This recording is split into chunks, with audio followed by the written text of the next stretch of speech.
Mga celebrities na nag-react sa anomalya at korupsyon sa flood control projects. Vice Ganda. May patotsada ang famous Best Actor awardee at unkabogable star na si Vice Ganda kaugnay na sa issue ng flood control projects ng bansa ngayon. Sa kanyang Instagram, may birong hirit ang komedyante, ngunit direktang pinatamaan niya ang mga kurakot na individual na may kasalanan sa nasabing issue. Base sa post ni Vice, nasa London trip nga siya kasama ang kanyang team habang ibinahagi niya ang larawan ng pagkain nila. Napaisip ang komedyante na bilang isang taxpayer ng bansa ay tulad lamang din siya ng maraming normal na mga Pilipino na nag-iinit ng pagkain, samantalang ang mga kurakot na opisyal ng gobyerno ay sinisimot na ang kanyang tax maging ng maraming taxpayers ng bansa. Sa kanyang hirit, super tipid ako dito sa London kasi ang mahal, kaya namalengke na lang kami nung first day. At nagluto dito sa Airbnb, pangatlong araw na namin iniinit tong adobo, tapos bigla ko maalala yung milyon-milyong tax ko na binabayad na paghahatian ng mga garapal na magnanakaw. Aray ko po. Isa lamang si Vice Ganda sa binigyang pagkilala ng BIR bilang Top Celebrity Taxpayers of 2024. Sa kanyang speech pa noong March 2025, pahayag niya na kailangan at obligado talagang magbayad ng buwis. Tama pong magbayad ng buwis. Obligado tayong magbayad ng buwis. Dapat nating gawin yon at pagkatapos nating magbayad ng buwis, karapatan din nating obligahin ang hinahawak na buwis na binabayaran natin. Hindi madali kung paano natin kinita ang ipambabayad natin ng buwis. Tayo ay may karapatang magtatanong kung saan ang binabayaran nating buwis. Ngunit ngayon, sobrang dismayado nga ang komedyante dahil nasa milyon-milyong tax nga niya ang kinurakot ng ilang mga opisyal ng gobyerno. Nadine Lustre. Dismayado rin si Nadine Lustre kaugnay ng isyong kinaharap ngayon ng gobyerno tungkol na sa flood control projects. Sa reaksyon ng aktres sa panayam sa kanya nitong August 28, inihayag niya na nakakagalit ang ginawa ng mga kurakot na individual at ilang politiko at contractors na kinurakot ang budget para na sa flood control projects. Hindi man siya gaanong updated sa mga nangyayari, ngunit aware umano siya sa hinaing ng maraming Pinoy na nagalit din sa ginawang anomalya ng gobyerno. Sa kanyang reaksyon, aniya, I think obviously people are going to react kasi everything that's been going on with like the typhoons, with the flood and everything. People are not seeing any improvement. So obviously, mali talaga.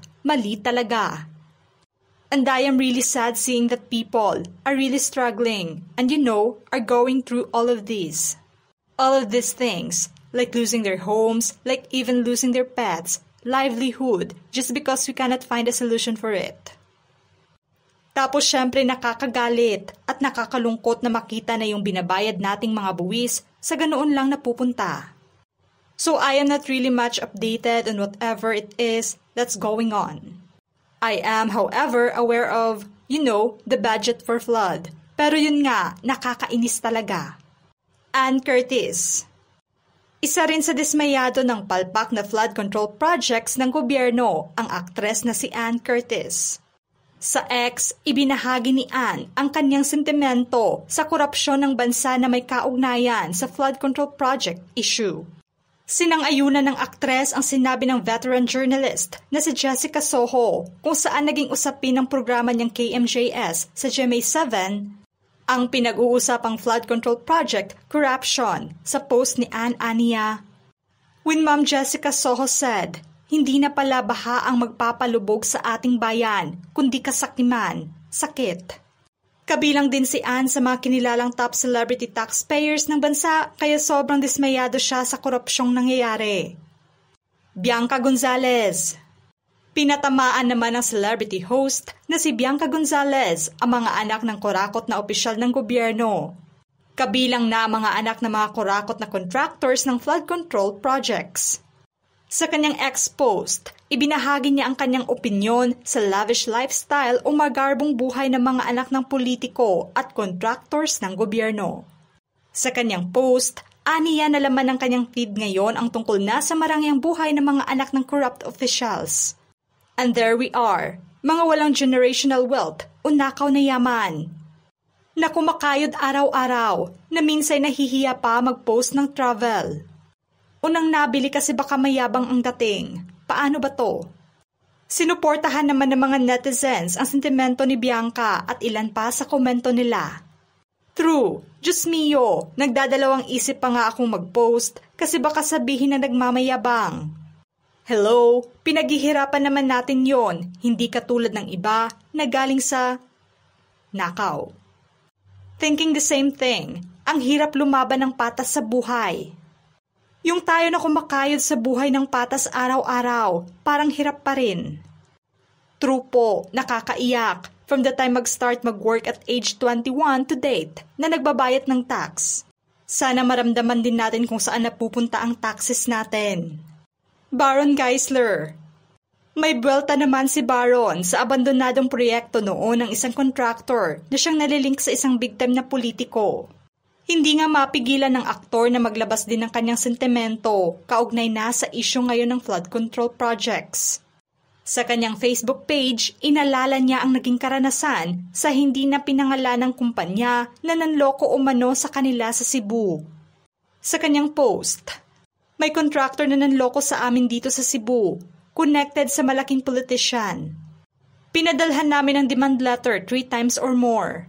Tapos, blinak na ako sa FB. Pinasadyos ko na lang. Sa dagdag na hirit pa niya, 2 years ago na mahigit, di tinapos ang work. Binalikan pa nga niya ang karanasang iyon kung saan tinulungan pa niya ito sa pangangampanya at inendorso noong eleksyon. Tapos natalo, din yung naisip ko yung pera na buo na binigay namin ng mag-asawa, ginamit sa campaign nila, kaso ayun natalo. Napapanahon nga ang kanyang sentimento, kaya hindi niya napigilan na ibahagi ang kanyang karanasan sa publiko.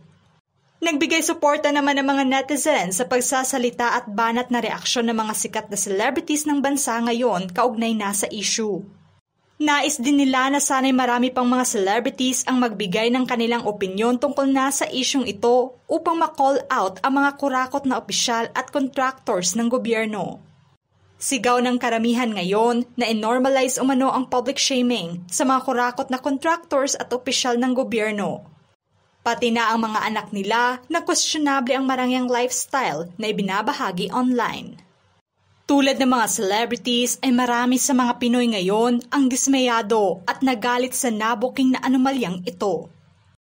Ano ang masasabi nyo sa reaksyon ng mga celebrities tungkol na sa corruption ng flood control projects? Just comment below.